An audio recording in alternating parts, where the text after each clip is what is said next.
Fala galera, nesse vídeo eu vou mostrar para vocês como fazer agrupamento de clientes utilizando Machine Learning. Então a gente vai ver como pegar uma base de dados, como fazer uma análise exploratória e por fim como fazer um agrupamento de dados de clientes de um determinado e-commerce, dados de renda anual e dados de pontuação de gastos, para a gente fazer agrupamento utilizando Machine Learning, utilizando o algoritmo K-Means, tá? Esse agrupamento é muito interessante porque você pode aplicar em diversos cenários, seja ele para utilizar essa inteligência para fazer campanhas de marketing, melhorar as promoções, as vendas. Então, assista o vídeo até o final e vamos comigo para a tela do computador.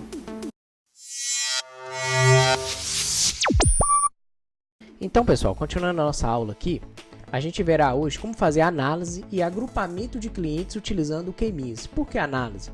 Porque antes da gente de fato fazer o agrupamento, eu vou carregar a base de dados, a gente vai fazer alguma análise descritiva, tá bom?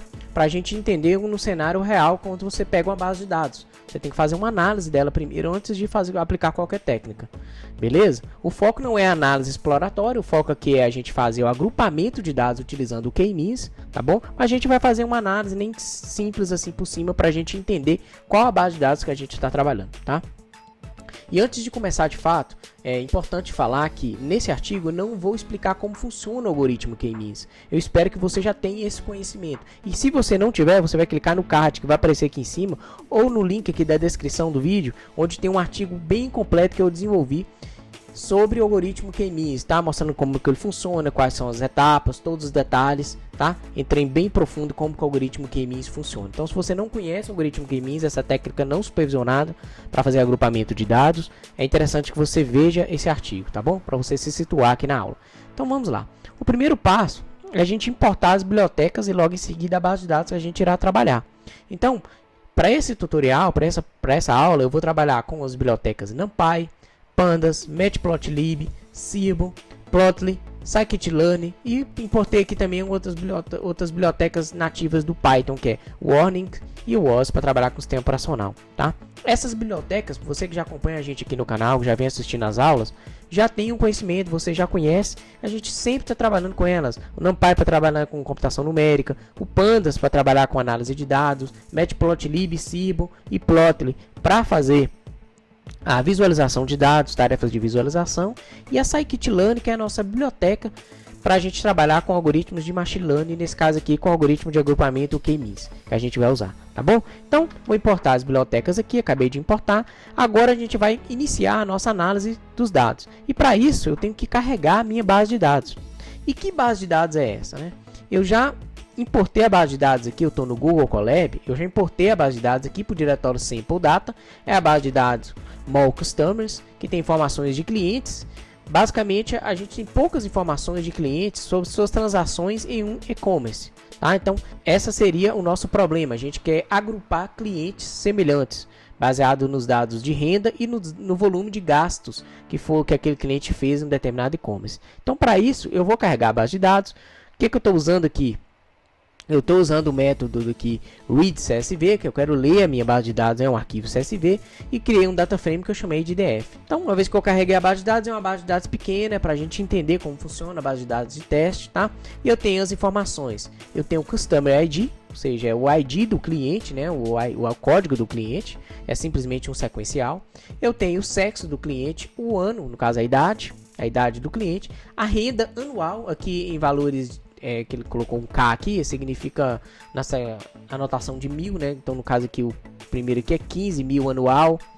E o Spend Score, que é a pontuação de gastos, que varia de 1 até 100, ou seja, 1 o cliente gastou bem pouco, né, no e-commerce, e 100 o cliente gastou muito. Não tem uma descrição exata de qual seria esse muito, qual seria esse pouco, tá bom? Então é um número inicializando na faixa de 100, de 1 até 100, tá bom? Essa é a nossa pontuação de gastos. Então é uma base de dados bem simples, apenas com esses 5 atributos. Se a gente executar aqui o método shape, vou até aumentar um pouco aqui, só um segundo, vou aumentar só um pouco aqui a visualização, para caso você não esteja vendo, aumentei o zoom aqui, consegui aumentar aqui para você conseguir enxergar o código da forma legível, tá bom? Então, se a gente executar o método shape para a gente ver a forma da nossa base, a gente tem 200 registros e 5 atributos. Então, para começar, a gente faz uma análise descritiva bem por cima, só para a gente entender um pouco mais os nossos dados. Então, a gente consegue ver aqui através do método describe, a gente tem A contagem de registros, então a gente tem 200 registros. O valor da média por atributo, então a média de idade aqui está em torno de 38 anos. O desvio padrão 13. O valor mínimo de idade aqui é 18 anos. O valor máximo 70 anos na minha base. Então eu tenho uma base de dados bem distribuída. Valor de renda anual, eu também tenho nessa faixa de média, está variando em 60 mil. Máximo 137 mil. Valor de pontuação de gastos, né? Eu tenho uma média de 50, um score, né? Uma pontuação de 50 e com máxima em 99. Então tem uma base de dados bem distribuída aqui, tá bem bacana para a gente analisar os dados. Beleza? Então já fizemos uma análise descritiva, vamos verificar os nossos tipos de dados para ver com o que a gente está trabalhando de fato. Então a gente tem aqui apenas um atributo categórico, que é o atributo de sexo, que o Pandas coloca aqui como data type object, né? O resto são atributos inteiros int 64 aqui. Então, bem bacana, bem simples, uma base de dados tranquila de trabalhar. A gente vai verificar os registros nulos, né, para ver quantos registros nulos a gente tem em cada um dos atributos. Então, através do método isNull, ou seja, eu verifico, retorna para mim uma tabela de registros nulos. Por fim, eu chamo o método sum para fazer essa contagem, me dá a contagem por atributo do meu data frame. E eu não tenho nenhum, todos os meus atributos aqui estão com registros, são 0 registros nulos, ou seja, a minha base está toda certinha, sem registros faltantes. Beleza? E agora a gente vai fazer uma visualização dos dados para a gente entender melhor e conseguir abstrair um pouco mais os seus relacionamentos. Então, agora o primeiro passo é a gente verificar a distribuição dos dados. Então, para isso, eu vou plotar alguns histogramas para mim ver quais os atributos e como está distribuído esses atributos. Então, para isso, eu vou executar o código aqui para a gente ver a distribuição dos nossos dados por atributo. Então, o primeiro atributo aqui, eu tenho o atributo age, ou seja, a idade do cliente, e a gente percebe que está bem distribuído. A gente tem picos aqui com clientes com a idade de 20 anos, mas o maior pico mesmo está na faixa de 20 a 40 anos, eu diria 30, né? Se a gente tivesse aqui uma marcação do número de idade 30, está por aqui, 30 a 40 anos, a gente tem uma maior concentração de dados aqui. Então, poucos registros aqui nos extremos, né? Como a gente viu lá o valor máximo de 70 anos, então poucos registros aqui no extremo. Se a gente vier aqui para a renda anual, a gente também tem um pouco distribuído, mais concentrado no valor de 50 até 100 mil. Não diria 100 mil, diria até 90 mil a renda anual aqui. Tá? Os registros estão mais centralizados aqui, concentrados. A gente tem esse formato aqui quase de sino, quase uma distribuição normal. E também questão de pontuação de gastos também, o atributo Spend Score, a gente também está centralizado aqui no valor de 50, eu diria 60 até 70, pontuação de score médio aqui. Então nós temos os dados bem distribuídos. Essa aqui é a distribuição de dados por atributo, para a gente conseguir ter uma visão melhor da nossa base de dados. A próxima visualização interessante também é a gente fazer a contagem de amostras de registros por sexo, para a gente saber se a gente tem mais registros com sexo masculino, sexo feminino. Então a gente tem mais registros do sexo feminino nessa base de dados, menos, variando em média aqui de 90 registros ou 85 registros do sexo masculino e mais de 100, né, 100 e poucos registros aqui com sexo feminino, tá? Então tem uma maior consideração de registros do sexo feminino aqui. Logo em seguida eu vou plotar um gráfico de scatterplot para mim ver a relação entre idade e renda atual, para ver se tem algum padrão, saber se a gente segue alguma linearidade nos dados, se tem uma relação linear entre os atributos ou não. Então, o que a gente tem nesse gráfico aqui? Como que a gente analisa isso aqui? Eu tenho a variação de idade por a variação de renda anual. Então, e a coloração, conforme a legenda aqui, é o sexo masculino e feminino, ou seja, a bolinha azul para os registros, os clientes, né, do sexo masculino, e a bolinha vermelha para os clientes do sexo feminino. Então a gente consegue ver que os registros, os dados estão um pouco misturados, a gente não tem uma relação, a gente não tem uma tendência bem definida não. Se você observar, a gente tem um aglomerado aqui, ó, que está em torno da idade de 30 a 40 anos, né, nessa faixa aqui de idade. A gente vê que esse aglomerado aqui está bem misturado, ou seja, tem diversos pontos aqui do sexo feminino e masculino, com a exceção aqui de alguns registros aqui liderando o sexo masculino, ou seja, na faixa de 30 a 32 anos, vamos dizer assim, com valor de renda anual de cerca de 130, 140 mil. E logo em seguida aqui, no segundo lugar, a gente tem um pouco abaixo de cerca de 120 mil clientes do sexo feminino, mas está com a faixa de idade um pouco mais avançada, está na faixa dos 45 a 47 anos por aqui, nessa região. No mais, a gente não tem nada de diferente não, está bem distribuído mesmo. Nas faixas de 20 a 30 anos, a gente tem essa distribuição aqui, tá? Tem registros bem misturados. E também quando a gente vai pro avanço um pouco mais, né, na questão de idade, a gente vê também que está um pouco misturado. O interessante é que a gente vê que a renda anual, com os registros dos clientes com a idade mais avançada, ela tende a cair, né? A gente vê uma leve queda aqui, ó, que legal. A gente consegue ver que na nossa base de clientes, a gente tem clientes que estão com a idade mais avançada e o valor, a média de renda anual está mais baixa, ou seja, na nossa base de dados, a média de renda anual, né, vamos dizer assim, os maiores picos são entre jovens, clientes que estão nessa faixa de idade 20, eu diria 28 a 40 anos, pegando essa região aqui. Ah, isso é bacana, muito bacana. Beleza. Então, a próxima visualização legal também que a gente vai fazer, essa análise visual que a gente vai fazer, é importante porque com essa análise visual você tem um outro viés, você consegue olhar para a sua base de dados com um outro ponto de vista, né? É a renda anual versus a pontuação de gastos. Então, eu consigo ver, conforme eu vou aumentando aqui os clientes que têm as maiores vendas anuais, maiores rendas anuais, ou seja, que tem o maior poder aquisitivo no ano, será que eles têm uma maior pontuação de gasto, ou seja, eles gastam bastante? Será? Eu acredito que, olhando os dados assim, também, mais uma vez, a gente não tem uma tendência muito clara, tá? A gente não tem um movimento muito bem desenhado, a gente não tem isso. A gente vê que os dados estão bem distribuídos e bem concentrados aqui, num valor de pontuação entre 40 a 60 e na faixa de idade no valor de pontuação de 40 a 60 e na faixa de renda anual na média de 40 até 65, por exemplo, 65 mil, tá? Então essa aqui tá bem concentrado nessa faixa aqui, tá? A gente tem alguns registros aqui também do sexo feminino que tem uma renda anual até questão baixa aqui, né, de 0 a 20 mil, que tem um alto valor de pontuação de gastos. A gente vê que são poucos registros, são algumas anomalias. A maior base de dados está concentrada nessa região e nessa região onde está bem misturado.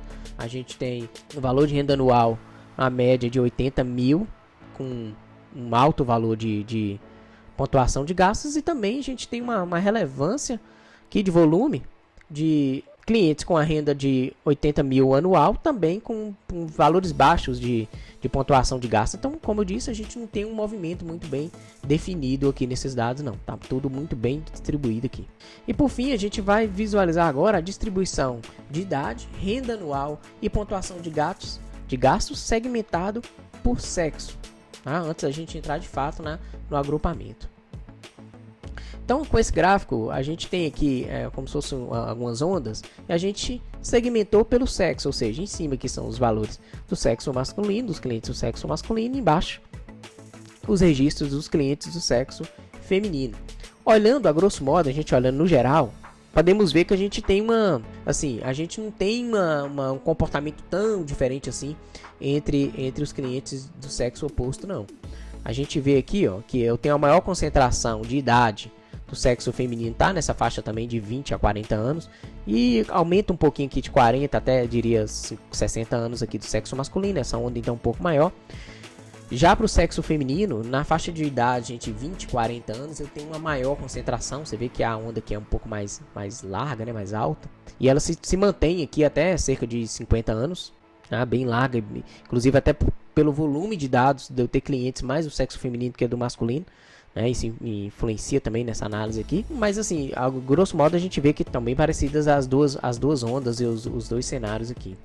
Já partindo para o atributo de renda anual, a gente tem um fenômeno também parecido, a gente vê que vem crescendo aqui.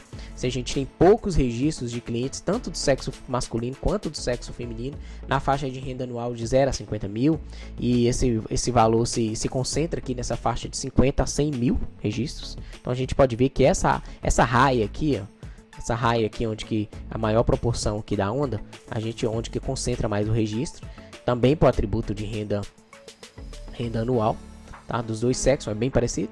E para finalizar, olhando para o atributo de pontuação de gastos, a gente também tem um comportamento um pouco parecido. A gente tem alguns registros, agora que diferencia um pouco, a gente tem mais registros do sexo feminino com a menor pontuação de gastos, né, entre 0 a 50, do que do sexo feminino. Tá? Então a gente pode observar que do sexo feminino a gente tem uma maior concentração de pontuação de gastos variando entre 50 a, eu diria, 80, né, essa faixa de valores entre 50 e 80 a pontuação de score, né, de pontuação de gasto aqui do sexo feminino. E do sexo masculino a gente vê que a gente tem uma concentração maior na faixa de 50 e depois isso vai diminuindo para aos extremos aqui, então cada vez menos. A concentração está muito maior aqui nesse valor de gastos médio, né, vamos falar assim, de pontuação de gasto médio, ao redor da média está bem mais concentrado, relacionado aos clientes do sexo feminino. Tá? Então essas visualizações são muito interessantes para a gente, como eu disse, ter uma visão diferente da nossa base de dados. Agora que a gente analisou nossos dados de uma forma visual e conseguiu entender algumas relações, vimos as relações entre os atributos, a gente vai entrar de fato na parte de agrupamento desses clientes. E qual que é o objetivo aqui? Quando a gente fala em agrupamento de dados, a gente tem o objetivo de usar uma técnica não supervisionada, como no caso aqui do algoritmo K-means, para que ele encontre similaridade entre os registros, similaridades entre os clientes, para que consiga ele fazer um agrupamento de forma automática, ou seja, a gente não tem uma classe, a gente quer segmentar esses clientes em classes específicas, e para isso a gente vai usar o algoritmo de agrupamento, que baseado nessas similaridades entre atributos, entre valores de atributos, o algoritmo consiga classificar clientes nos mesmos grupos baseados em sua similaridade. Então, qual cliente que for mais parecido com o outro, a gente espera que ele esteja no mesmo grupo, e a partir daí a gente pode tomar diversas ações, sejam elas usar esses dados para fazer campanhas de marketing, usar esses dados para a questão de promoções. Por quê? Você vai conseguir conversar com um grupo de cliente parecidos, entender seus comportamentos. Então é muito importante essa tarefa de agrupamento de dados. Então, para a gente fazer o agrupamento de dados, a gente vai utilizar, como eu já disse, o algoritmo K-means. A gente tem diversos algoritmos para fazer o agrupamento de dados e o K-means é um deles. Eu diria um dos algoritmos mais famosos há mais tempo aí na literatura e um dos algoritmos estado da arte aí quando a gente fala em agrupamento de dados.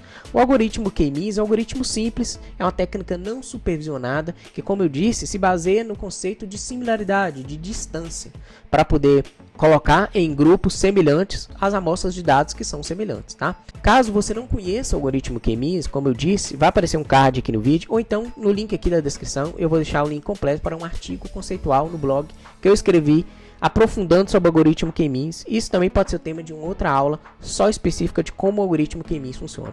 Nesse momento, a gente vai se limitar a fazer a aplicação do algoritmo, e para a gente não ficar perdido e você não entenda como ele funciona, eu vou passar rapidamente em alguns dos atributos, em algumas das propriedades do algoritmo aqui e sua implementação na biblioteca scikit-learn para a gente se situar, tá bom? Então, o primeiro atributo, quando a gente está instanciando o algoritmo K-means, e um dos mais, eu diria, o mais importante, é o N-clusters, ou seja, são os números de clusters, que nada mais é do que o número de grupos que a gente quer que o algoritmo faça o agrupamento, a clusterização. Então, nesse parâmetro é que a gente vai falar que eu quero que o algoritmo pegue a minha base de dados e gere para mim 4 grupos, 3 grupos, N grupos. Isso vai depender baseado da sua necessidade, do projeto que você esteja trabalhando, da sua base de dados e algumas outras informações, tá? Então, por exemplo, se a gente for usar essa inteligência do algoritmo K-means, desse agrupamento, em uma tarefa de segmentação de clientes, a gente poderia ter um cenário onde a gente queira identificar clientes ouros, cliente bronze, prata e alguma segmentação específica da regra de negócio da empresa, tá bom? Então, o número de grupos, o número de clusters que será gerado influencia fortemente nos seus resultados, isso é óbvio. Tá? Então o primeiro parâmetro é o parâmetro N-clusters. Logo em seguida, a gente tem o parâmetro init. O parâmetro init ele se refere ao como o algoritmo será inicializado. E aí a gente tem 3 opções que a biblioteca scikit-learn nos oferece. A gente tem a opção K-means++, que é um método padrão. que os centroides são gerados, inicializados, utilizando um método inteligente que favorece essa convergência. É o método de inicialização padrão da Scikit-learn. Eu não encontrei uma documentação mais clara de como que esse método funciona. Cabe você também pesquisar e entender como funciona essa implementação da Scikit-learn. A gente pode inicializar o algoritmo K-means utilizando o método handle, que é de forma aleatória, simplesmente gerar os valores dos centroides, a primeira inicialização dos centroides de forma aleatória, e a cada iteração esses centroides são atualizados, né? A gente pode inicializar usando um array de valores. A gente pode passar esse array de valores, que é o valor de inicialização dos centroides, para o algoritmo. Logo em seguida, a gente pode definir o número de iterações máximas, que por padrão são o valor de 300 iterações para que o algoritmo chegue na convergência. Isso vai variar de acordo com o seu tempo de processamento, o tamanho da sua base de dados, a demanda do seu projeto. A gente tem o parâmetro endjobs, que especifica quantas CPUs a gente irá usar para executar o algoritmo K-means. E por fim, a gente tem o parâmetro algoritmo, que simplesmente especifica uma versão que será executada o algoritmo K-means, tá? A biblioteca Scikit-learn é bem versátil e bem flexível e nos permite executar diferentes versões da implementação do algoritmo. E através do parâmetro algoritmo, a gente especifica a versão que a gente quer usar. Através do valor full da biblioteca Scikit-learn, a gente executa a versão clássica do K-means. Tá bom? Então são alguns atributos para você entender que a gente tem muita flexibilidade quando a gente está trabalhando com o algoritmo K-means e os diversos algoritmos da biblioteca Scikit-learn, para você fazer pequenas alterações, para você fazer ajustes, otimizações e melhorar os seus resultados. Beleza? E como a gente passou pelos parâmetros, agora é interessante eu falar também dos atributos. A gente tem alguns atributos, depois que a gente instancia e a gente treina o nosso algoritmo, a gente executa o algoritmo K-means, a gente tem alguns atributos importantes também, que é bom citar, que a gente irá usar aqui na aula. Que um deles é o inert, que é a soma das distâncias quadráticas intracluster. O valor desse atributo a gente irá usar para calcular, para poder executar o método elbow, que eu vou mostrar mais abaixo. A gente tem um atributo labels, que simplesmente são os rótulos dos clusters atribuídos. Então é como se fosse as nossas classes, quando a gente está pensando em um modelo de classificação. Tá? Os labels é simplesmente a identificação do cluster para aquela determinada amostra, e esse atributo labels ele já está ranqueado de acordo com o que foi atribuído para sua base de dados. E por fim a gente tem um atributo cluster centers, que são os nossos valores de centroides. São os valores que os nossas sementes, os nossos centroides do K-means representam depois da convergência. Depois já rodou todas as iterações do algoritmo, a gente consegue ter acesso aos valores dos centroides através do atributo cluster centers. E a gente vai usar esses valores para poder plotar os gráficos e a gente conseguir analisar os dados de forma visual. Tá bom? São os atributos importantes. Mais uma vez, se você não sabe nada disso, não conhece como funciona o algoritmo K-means, volte no artigo que eu vou deixar aqui embaixo e entenda como funciona para você não ficar perdido aqui na aula, tá bom? Então vamos lá. O primeiro passo, quando a gente está fazendo agrupamento de dados, como eu disse, é a gente especificar o número de grupos, ou seja, o número de clusters que a gente quer agrupar os nossos dados. E a gente tem algumas técnicas para poder descobrir isso. Como eu disse, isso vai variar de acordo com a sua necessidade, com o seu projeto. Então, se você já tem o número de classes ou de grupos, né, vamos melhor dizendo, pré-definidos, se você quer separar os seus clientes, no meu caso aqui, entre clientes ouro, prata e bronze, simples assim, você vai colocar um número igual a 3, ou seja, você vai definir que você quer 3 clusters, né, 3 grupos, tá? Agora, se você não sabe qual a quantidade de grupos que você precisa agrupar os seus dados, você tem alguns métodos para descobrir isso, e um deles é o método elbow, que na tradução seria o método cotovelo. Basicamente, a ideia é o seguinte, que basicamente é executar o algoritmo K-means de forma interativa com diferentes valores de grupos, com diferentes valores de K, e analisar a sua diferença, ou seja, a sua variância na questão da soma das distâncias quadráticas intraclusters, ou seja, quando a gente tiver uma discrepância muito grande entre a soma das distâncias quadráticas interclusters entre um valor de K para o outro, é onde a gente vai ter o cotovelo no gráfico, onde a gente vai ter a quebra. que eu vou mostrar para ficar mais claro, mais intuitivo na hora que eu executar o gráfico. Então ali significa que a partir daquele valor de K, a variância entre as distâncias quadráticas interclusters nos seus clusters que foram gerados no K-means não variam tanto, ou seja, então não precisa aumentar o número de K. O seu cluster já está fazendo uma boa distribuição ali, as amostras já estão bem representadas nos devidos clusters. Por quê? Porque as distâncias quadráticas interclusters, ou seja, as distâncias entre si, estão pequenas, estão baixas. Então significa que as amostras estão bem agrupadas, teoricamente. Tá? Então, para ficar mais claro isso, para você não se perder nesse momento aqui, eu vou executar, tá, o método Elmo aqui. A gente vai plotar o resultado para a gente ver esse cotovelo, para a gente ver essa quebra. E para isso, eu vou selecionar aqui dois atributos. A renda anual, eu vou agrupar meus dados apenas com esses atributos. Renda anual e a pontuação de gastos. Vou filtrar aqui meu data frame. Selecionei aqui uma lista que eu chamei de inert, né, que vai armazenar os valores da soma das distâncias quadráticas, e eu vou fazer uma iteração. Olha que simples, eu vou simplesmente iterar entre diferentes valores de N clusters, ou seja, de diferentes valores de K. Então, inicializando em 2 e finalizando em 10, tá? De 1 a 11 aqui. Então, para cada um desses valores, eu vou instanciar o algoritmo K-means. Então, para isso, eu chamei aqui a classe K-means, especifico o valor de N clusters igual a N, ou seja, o valor corrente, executo o K-means e, por fim, adiciono na minha lista de inert, ou seja, a lista aqui que está armazenando as somas das distâncias quadráticas, para a gente executar o gráfico logo em seguida. Então, eu vou executar, ele vai fazer a iteração, na verdade já executou o algoritmo K-means as 10 vezes, especificando o número de clusters diferentes e armazenou os valores da variância. Pode-se dizer essa variância de soma das somas quadráticas, tá bom? E agora eu vou plotar. Estou plotando aqui esse gráfico para a gente ver.